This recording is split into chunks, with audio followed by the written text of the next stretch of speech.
Oh man, this is going to be good.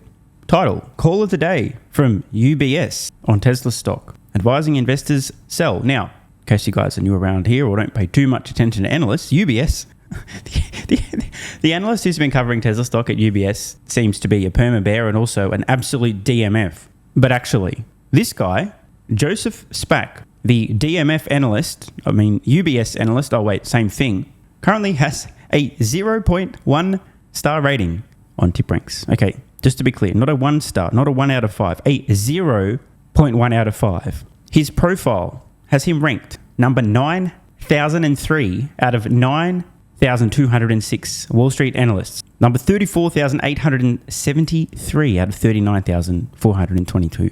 The dude is in the bottom 2%. I asked Grok just to put this in context. What would a bottom 2% IQ be?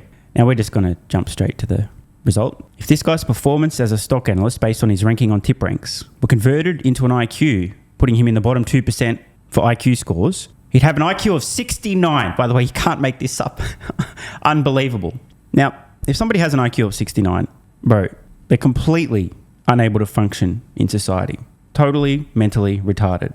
They need help with everything. By the way, I'm not saying there's a correlation with Joseph's results and his IQ. I'm just saying in context, it doesn't get much worse than this. So I look forward to hearing this call of the day and why UBS's extremely successful, brilliant track record analyst in the bottom 2% thinks investors should be selling Tesla stock when they're on the cusp of scaling up their dedicated Robotaxi, solving autonomy, and unlocking a $10 trillion financial windfall. Reiterated sell at UBS. The target, though, goes to 226 from 197.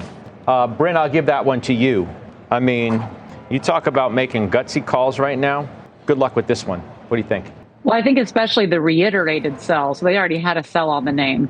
Yeah. I think with these kind of companies that with Tesla is still a growth company, obviously you have the Musk effect, this halo effect, which is hypercharged now that he's shoulder to shoulder with Trump, right? And so I think that you definitely have, I would call them animal spirits at this level. I do think going into next year, everything's always delayed. We know. I don't think I have a Tesla.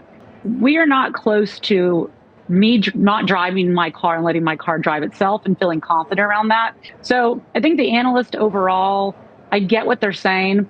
I think this is a great time with the name. You can sell some calls. There's massive call premium. I do think the stock is ahead of itself, but that's the price of admission. It can go lower than I think it should go. And right now, I do think it's a little bit higher than it should be. But I think long term, between Optimus, between energy storage, full self-driving will come at some point, which are all new revenue drivers. I think shorting the stock or being reiterating sell, it's probably going to be a losing proposition. Number 9,003 out of 9,206 agrees with that losing proposition. You almost have to be really good to be this bad. It's an achievement in and of itself to be in the bottom 2% of anything. Seriously. How, a coin toss will be ranked about 4,500. As for the idea of Tesla stock being a little bit overpriced at the moment, this sounds a lot like short-term thinking to me. FSD 13. It's about to change everything.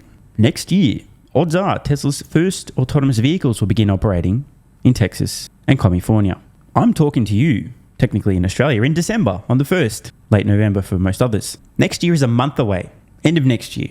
Call it 12-ish months. It's extremely probable, not certain, but probable that Tesla's first robotaxis have begun operation at least in some small pockets of the US. Not the dedicated cybercabs, but their existing 3s and Ys added to the fleet with an over-the-air software unlock. But regardless of whether this happens in the next 6, 9, 12, or even 18 or 24 months, 36 months, who cares if it happens? Oh, and it will.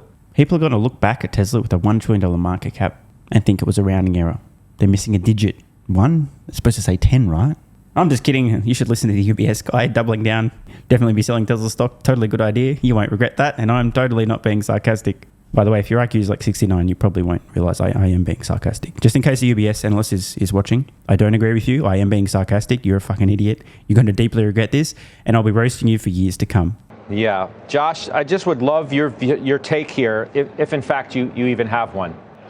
I don't understand what the stock trades on other than the vibes around like whatever Elon's working on. There's no fundamental thing that I could say to you is going to matter to the stock. Something could get posted on Twitter and completely change everyone's thought process on it. So I'm not involved, and I don't have any real edge on the next 10% in the name. So it's something very far away from what I do. Joe, I mean, you had it in the T before. Yeah. Right? I think you could imagine at the end of the quarter, based on momentum, what possibly would happen with the ETF. It's clearly a momentum leader right now. What's interesting is, look, Uber got caught up in the Tesla conversation for sure. And a lot of people have talked about getting out of Uber. I had Not two just holdings. talked about it. Remember, Brad Gerstner told us. Correct. He talked about it. He talked about why he did get out of Uber. Yeah, and the answer to why Brad Gerstner, who currently manages roughly $20 billion in his Altimeter Capital Fund, is because 1, he has a brain, 2, he used his brain, and 3, he saw the writing on the wall. Tesla's about to solve autonomy. That a huge breakthrough with V12, purely end-to-end, train on video only. It's a generalized solution, will scale massively, super rapidly. No one else is even in the game. Companies like Uber, Lyft, and Waymo are in the crosshairs. They're probably not going to make it. Investors aren't recognizing this. Brad is absolutely one of the few people managing capital for others that I'm aware of that completely understands what's happening with Tesla autonomy. He's been saying the same shit that I did from the same point in time with this massive breakthrough when everyone else was like, I don't understand. Why is it different? It's worse than the version before. I don't know. Don't know what else to say. We're going to look back on this a couple of years from now. All the signs were there that Tesla had an unassailable lead here. They're on the cusp of solving autonomy. By the way, Brad made a prediction. I believe it was by mid next year.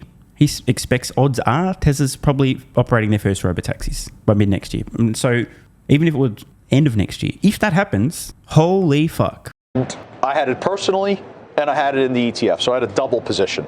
I sold out of it personally, and I've been watching it, and I have to tell you something.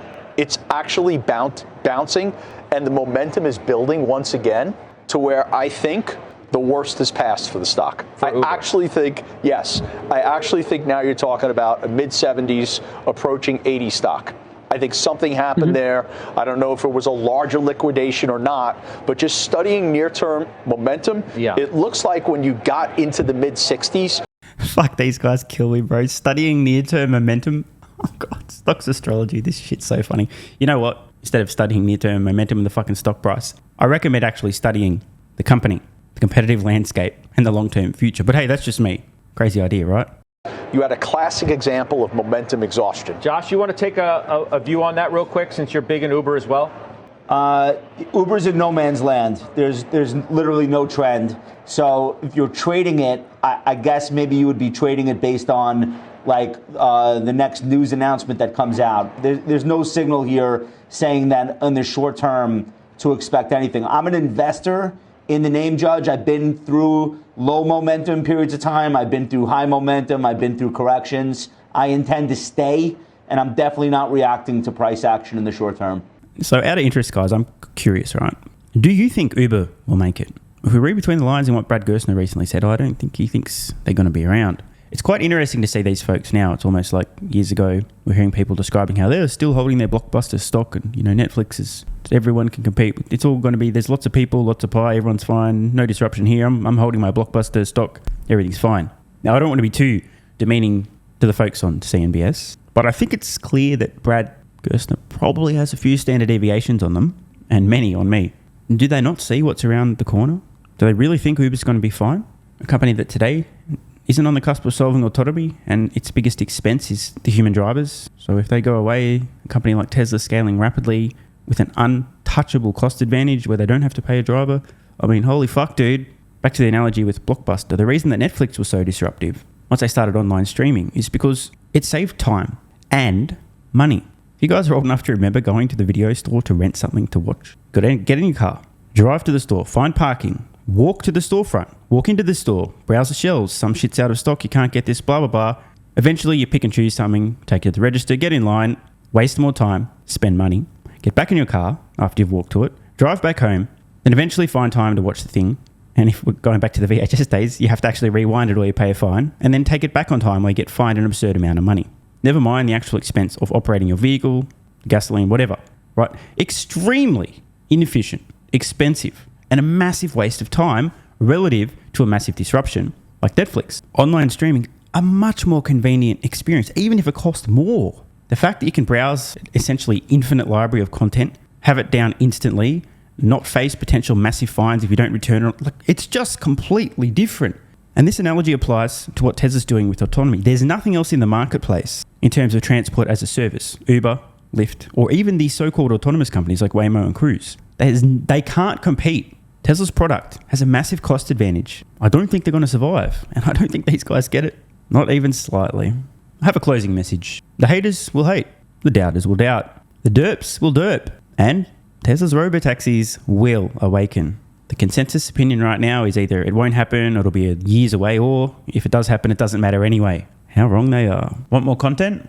Early access? Bunch of perks? Click the links in the pinned comment.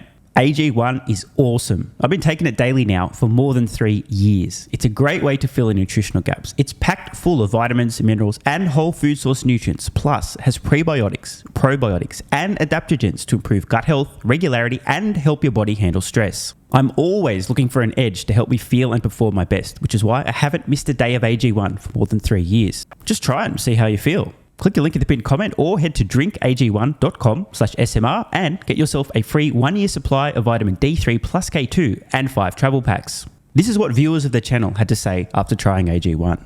I feel like I have a lot more energy since I started on AG1. Just got my AG1 in the mail, legit feeling the effects after day 3. 3 months ago, I started AG1 and have been enjoying the evenness of alertness and energy that lasts the day. I just started the wife on it too. Are you convinced yet? I mean, hey, it's worth trying, right? Click the link in the pinned comment or head to drinkag1.com/SMR, or I can keep going. This viewer, after about a month on AG1, definitely a lack of fatigue in the afternoon. Pleasant side effect is that my coffee intake has imploded and is almost down to 0. One more? Yeah, why not? I honestly feel younger and will be continuing to use AG1. This stuff really is crazy good. I didn't think it would be, but this stuff is awesome. It really is what everyone is saying. One more? Don't mind if I do. I've just received my 3rd month supply. I've drank it every day. I have so much energy throughout most of the day. I'm productive, started a new business, started socializing, refurbished a boat.